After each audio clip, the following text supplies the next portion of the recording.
네, 김민석 국무총리 후보자 인사청문회 일정이 잡혔습니다. 네, 그런 가운데 국민의힘에서는 김민석 후보자 흔들기 계속 이어가고 있는데 어제 박선원 민주당 의원의 기자회견 그 가운데 많은 관심을 받고 있습니다. 주진우 국민의힘 의원 관련된 재산 형성 의혹 이게 좀 제기가 되면서 뜨거운 관심사로 떠올랐는데요. 직접 박선원 의원 연결해서 말씀을 들어보도록 하겠습니다. 의원님 안녕하십니까? 예, 안녕하세요. 박선원입니다. 네, 반갑습니다. 네, 어제 의원님의 기자회견 많은 분들이 관심을 가지고 지켜보시고 또 나중에 저희 예, 영상 보니까 조회수가 좀 더 많이 나왔습니다. 그만큼 예, 뜨거운 관심을 보내고 있는데 어제 예, 기자회견 열게 된 취지 이거 한번 좀 먼저 네, 듣고 싶습니다.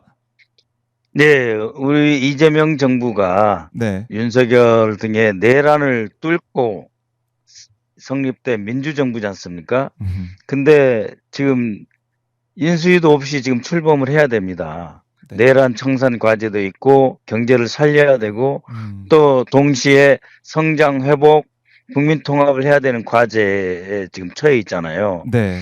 그 지금 장관 임명을 해야 되는데 장관을 임명하려면은 지금 총리가 먼저 임명이 돼야 되지 않습니까? 네. 그런데 지금 이 신임 국무총리 후보자에게 정책 질의 그리고 앞으로 여야가 합치를 하려면은 어떤 정책에서 우선순위를 둘 건가? 음, 공동으로 법안을 통과는 어떻게 할 건가? 네. 추가 경쟁 예산은 무엇을 편성하는 게 좋을까? 아, 이런 건설적인 이야기 하나도 안 나오고 있습니다.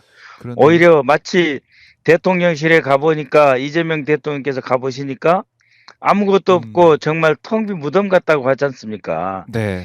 그런 것처럼 지금 이 정부, 우리 이재명 정부의 출범에 발목 잡기에 지금 혈안이 돼 있거든요. 음, 그래서 김민석 후보자가 2002년에 뭐 선거 때 어땠다 하는 부채를 부채. 갚았냐 안 예, 갚았냐 그 얘기. 정치 자금냐 하는데 이미 다 해결할 것 해결했고 처벌받을 것 처벌했고 음, 본인이 다 고통을 감내하면서 이 뚫고 온 세월 아닙니까? 네. 그건 누구나 다 알지 않습니까? 그렇죠.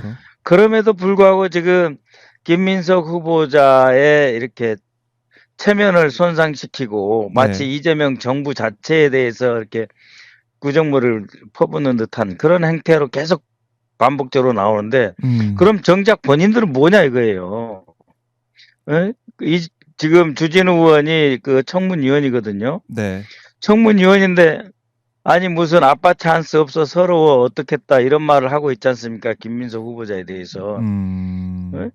김민석 후보자가 가정이 이렇게 깨지고 하는 그런 어려움까지 다 겪으면서 그 자라난 아들이 네. 지금 스스로 유학도 하고 이러고 있는데 음, 돈 200만 원 재산 신고한 아들이잖아요. 근데 네. 주진우 의원 아들은 7억 4천만 원, 물경 370배가 많더라고요.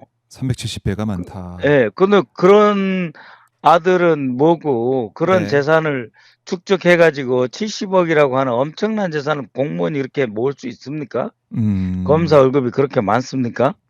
쓰고 나면 예금할 거 잘해야 얼마 되지도 않을 텐데 예. 이게 뭐냐 이거예요. 이런 사람이 왜 정책 지금 청문회가 돼도 국민들이 잘했다고 박수 칠까 말까 한 상황에서 네. 이렇게 흙탕물로 끌고 가냐 하는 음, 분개를 하지 않을 수 없었습니다. 네. 그게 이제 박선원 의원님이 기자회견에서 그 부분 지적하시니까 많은 예, 국민들께서 예, 맞다. 맞아.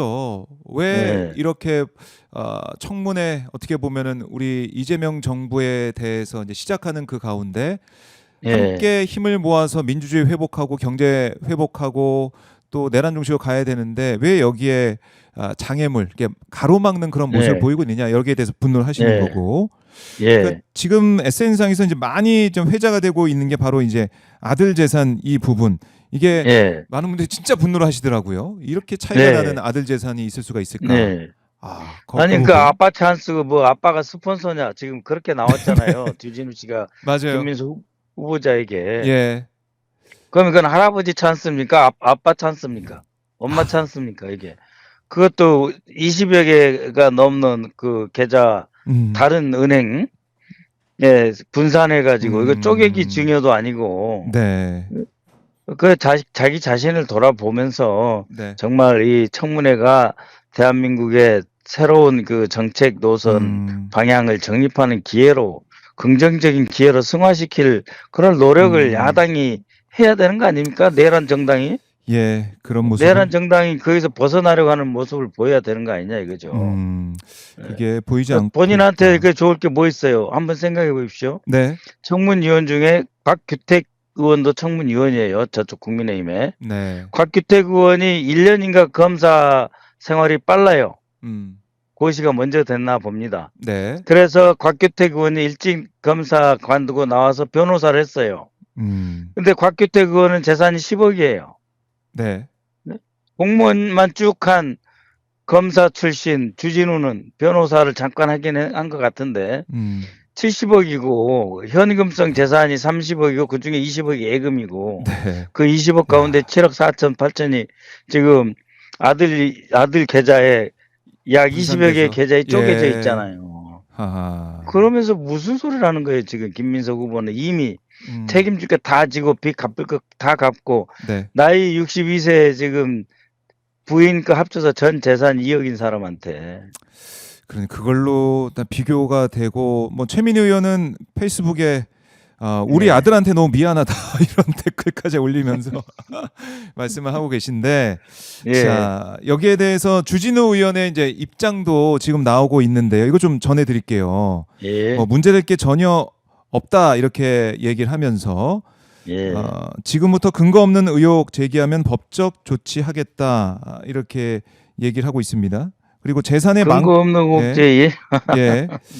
그리고 박선은 네. 의원을 향해서 무엇을 네. 근거로 또 증여세 탈루 의혹을 제기하느냐, 정당하게 세금 내고 재산을 형성한 사람이다, 뭐 이렇게 얘기를 하고 재산의 많고 적음으로 검증 자격이 달라진다는 건 황당한 궤변이다. 지금부터 근거 없는 의혹을 제기하면 법적 조치하겠다. 이런 입장을 지금 내놓고 있습니다. 예. 어떻게 좀 그 세금 낸 거 다 보시겠습니까? 공개하고 네. 그 재산을 어떻게 형성했는지 공개하라 이거예요. 아니 지금 우리 김민석 후보자에 대해서 네. 배우자를 두 분 다 지금 증인으로 채택하겠다는 거잖아요. 그러게요. 그리고 마치 봐주는 것처럼 전 배우자에 대해서는 네. 무슨 뭐 소득 증명을 내라는 거 아닙니까? 그거 음. 똑같은 수준으로 하시면 되죠. 네? 음. 의혹을 제기할 수 있는데 그게 무슨 잘못이라고 이미 관보에 다 나온 거 가지고 지금 질문하고 지적을 하고 있는데 그렇습니까? 예. 그래서 세금 냈으면 얼마 냈다고 공개를 하시고 예? 아빠 찬스, 할아버지 찬스 누가 스폰서인지 공개하세요. 네. 예. 따뜻하다면은 공개해라. 그러면 예. 의혹이 없다고 하니까 공개해라. 떳떳하다면서요. 예. 예. 알겠습니다. 저도 다 같은 수준으로 공개할 용의가 다 있습니다. 저는 예. 뭐 워낙 없으니까. 워낙 없으니까 예, 공개를 해라라는 네. 거. 예. 그러니까 그게 뭐가 좋냐 이거예요. 이게 이 중차단 시기에 지금 네. 대통령 해외 나가 계셔서 지금 G7에 가셔서 이렇게 우리 국가에 대한 새로운 면모, 대한민국이 새롭게 바뀌었다는 것을 말씀하고 계시고 중동에서는 지금 이스라엘하고 이란이 전쟁하고 있고 네. 호르무즈 해변에 이런 데서 유조선이 지금 폭파되면 그 유가가 지금 급등하고 있고 유가가 지금 120달러까지 간다는 거잖아요. 그러니까 전망도 이런 나오고 판에 있어요. 예. 온 국민이 머리를 맞대서 이 경제와 안보 위기를 돌파해 달라. 그러는 거 아닙니까? 이재명 대통령이 지금 오셨기에 이 전 세계가 어수선한 판에도 남북한 간에 다시 뭐 군사 긴장이 고조된다든지 그런 거 없어져 버렸잖아요. 순식간에 남북한 관계가 갑자기 평화 관계로 변전했잖아요. 네. 이런 이재명 효과가 있으니까 여기에서 한 발 더 나가서 경제를 살리고 회복과 성장을 해야 되는 이 시기잖아요. 네? 김민석 후보자에 대해서 알고 싶으면 김민석 후보자가 쓴 퇴수일기라는 책도 있고 삼승이라는 책도 있어요. 거기에 자세히 나와 있습니다. 네. 자신이 어떤 고통을 겪었고 소위 정치자금 문제가 무엇이 문제였고 어떻게 갚았고까지 다 나와 있어요. 그리고 그거는 청문회 때 다 이야기하면 되는 거예요. 그렇네요. 예. 근데 장외에서 벌써 10일 가까이 지금 김민석 후보자를 헐뜯으면서 그러면 자신들은 청문위원이니까 아무 말 막 해도 책임 안 진다는 거예요? 뭐예요? 똑같이 책임짓게 한번 해보자고요. 네. 알겠습니다. 주진우 의원의 이 입장에 대해서 우리 박 의원께서도 반박을 네. 해주셨고, 근데 저희가 이제 주진우 의원 얘기는 저희 다음에 더 이어가 보도록 하고, 이것도 좀 여쭙고 네. 싶습니다. 김용현이 이제 다음 주면은 풀려나는 상황까지 왔습니다. 네. 아, 국민들 너무나 지금 분노하고 계세요. 어떻게 보고 네. 계십니까, 의원님은? 네, 이미 이 4월 4일 파면이 되고 우리가 6월 3일 대통령 선거에서 정말 이재명 대통령이 당선됐기에 망정이지 얼마나 끔찍한 상황이 될 뻔했습니까? 네. 파면이 안 됐다든지 이재명 후보를 그야말로 후보 자격도 박탈시켜 가지고 기호 1번 없는 선거 치르려고 대법원까지 획책했고 겨우 우리가 대선에서 이겨놨는데 지금 이게 내란 핵심이지 않습니까? 지금 윤석열 나와 있고 그다음에 김영현을 풀어준다는 거잖아요. 그러게 말입니다. 예? 그 김영현을 풀어주기 위해서 그러면은 박세현 그 특수본부장이랑 애초에 수사할 때부터 증거인멸 다 된 핸드폰 이거 지울 시간도 다 주고 이러면서 경찰이 이 구속하기 전에 검찰이 데리고 와서 생기는 일들이거든요. 그래서 빨리 그 특검을 통해서 네. 구속 조치가 돼야 된다고 생각을 합니다. 아. 김용현에 대해서 추가적으로 몇 가지 그 기소를 하면서 구속을 해야죠. 네. 다른 사람에 대해서 다 마찬가지입니다. 어제 공수처장의 기자회견도 있었습니다만은 네. 현재 방첩사의 그 문건 작성 그러니까 현 연관 고위 장성까지뿐만이 아니라 네. 이미 전역한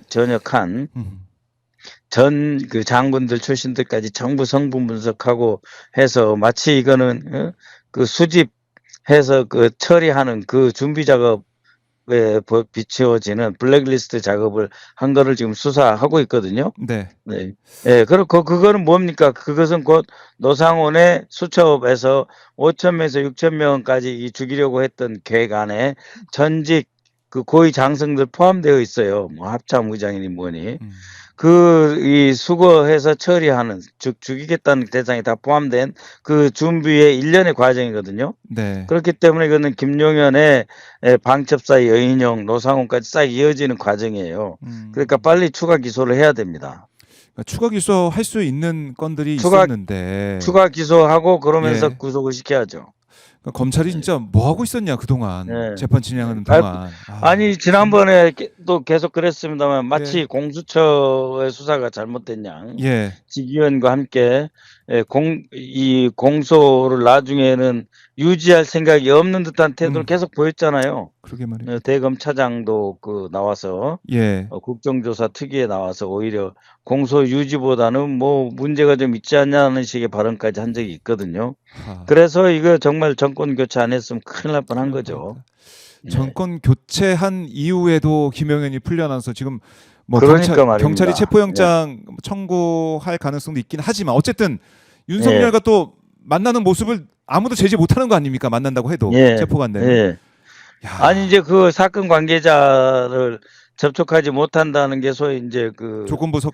보석에 이제 들어있긴 하지요. 근데 보석을 난 안 받아. 난 보석 안 할 거야. 보증금 안 내고 그냥 풀려날래. 그 얘기를 김용현이 또 하고 있으니까. 예, 그렇습니다.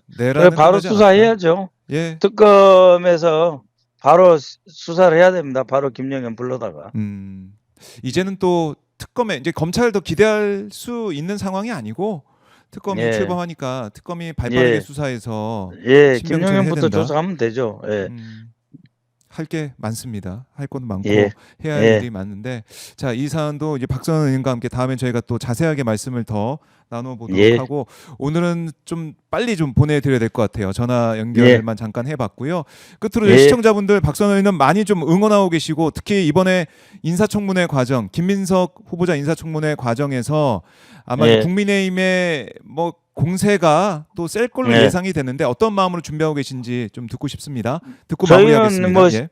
저희는 시종일관 이재명 정부의 정책 방향 그리고 국무총리로서 내란을 어떻게 종식시키고 어떻게 경제를 되살려 나가고 또 김민석 후보 본인이 워낙 어려운 시기를 겪은 분 아닙니까? 네. 그래서 이 국민들의 고통을 누구보다도 잘 알아요. 음. 그래서 국민들의 고통을 치유하는 네. 그런 정책에 최대한 방점을 둘 겁니다. 음. 그러나 계속해서 이렇게 흙탕물 튀기기로 나가면 그에 상응하는 맞대응을 할 준비를 하고 있습니다. 아, 예.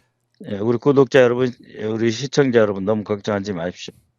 알겠습니다. 어떻게 만든 정권인데 우리가 음. 김민석 후보부터 우리가 막히는 그런 일은 절대 없을 것입니다. 네. 알겠습니다. 예. 의원님 말씀 예. 잘 들었습니다. 예, 고맙습니다. 고맙습니다. 예. 예.